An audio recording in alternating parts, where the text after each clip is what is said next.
Bismillahirrahmanirrahim. Assalamualaikum warahmatullahi wabarakatuh. Perkenalkan, nama saya Sylvia Aprilianti Sonia, mahasiswa S2 Pendidikan Dasar Universitas Muhammadiyah Jakarta.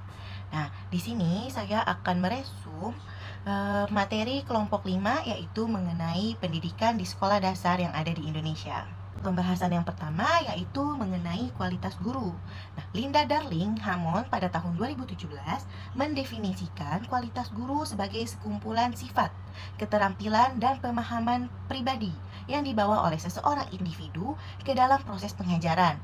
Guru yang berkualitas akan kompeten dalam bidangnya dan menunjang proses pembelajaran terhadap peserta didik.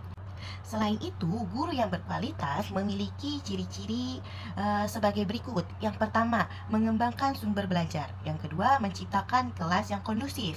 Yang ketiga, menciptakan kelas yang interaktif. Yang keempat, melaksanakan teknik kuis. Yang kelima, memanfaatkan media belajar yang ada di sekolah. Yang keenam, pengembangan media belajar. Yang ketujuh, pemanfaatan sumber belajar. Yang kedelapan, memanfaatkan potensi lingkungan sekolah sebagai sumber belajar. Yang kesembilan, memilih strategi motivasi. Yang kesepuluh, membimbing siswa untuk bisa berkarya. Yang kesebelas, menciptakan suasana kelas yang kompetitif. Yang ke-12, melakukan diskusi dan kolaborasi antar teman. Yang ke-13, aktif serta produktif. Yang ke-14, mengembangkan materi. Dan yang terakhir yaitu melakukan penelitian. Selanjutnya yaitu perubahan kurikulum yang terlalu cepat. Nah, pendidikan di Indonesia sudah sering beberapa kali mengalami perubahan kurikulum. Nah, sejak ditetapkannya Undang-Undang Nomor 26 Tahun 2003 tentang Sistem Pendidikan Nasional, kurikulum itu sudah beberapa kali mengalami perubahan. Yang awalnya pada tahun 2004 yaitu KBK. Selanjutnya di tahun 2006 berubah menjadi KTSP, dan di tahun 2013 berubah menjadi kurikulum 2013. Bahkan sekarang ini, sejak tahun 2022 sampai sekarang, kurikulum pun berubah kembali, yaitu berganti nama menjadi kurikulum Merdeka. Namun, dengan adanya pergantian kurikulum yang sering terjadi di Indonesia, maka memiliki dampak-dampak tersendiri.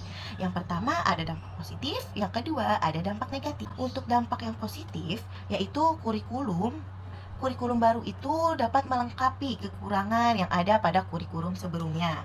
Nah, yang kedua yaitu terdapat penyesuaian dengan tuntutan perubahan zaman.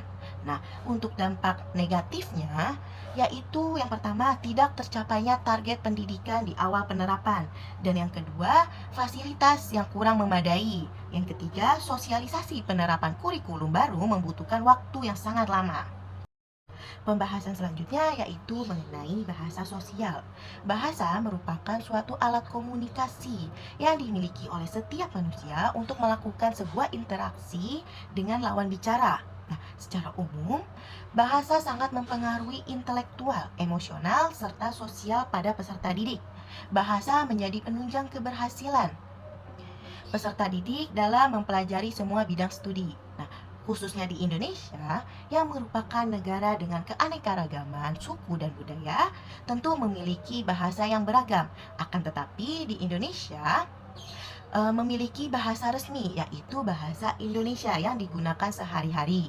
Nah, bahasa Indonesia memiliki peranan yang sangat penting dalam bahasa negara. Salah satunya itu pada bidang pendidikan. Bahasa Indonesia dijadikan sebagai bahasa pengantar dalam lembaga-lembaga pendidikan. Pembelajaran bahasa Indonesia dapat mengantar peserta didik untuk lebih mampu berkomunikasi secara efektif dan efisien, menghargai dan bangga terhadap bahasa Indonesia, menggunakan bahasa Indonesia untuk meningkatkan intelektual, kematangan emosional, dan sosial. Oke, cukup sekian pemaparan singkat saya mengenai materi kelompok 5. Kurang dan lebihnya mohon maaf. Wassalamualaikum warahmatullahi wabarakatuh.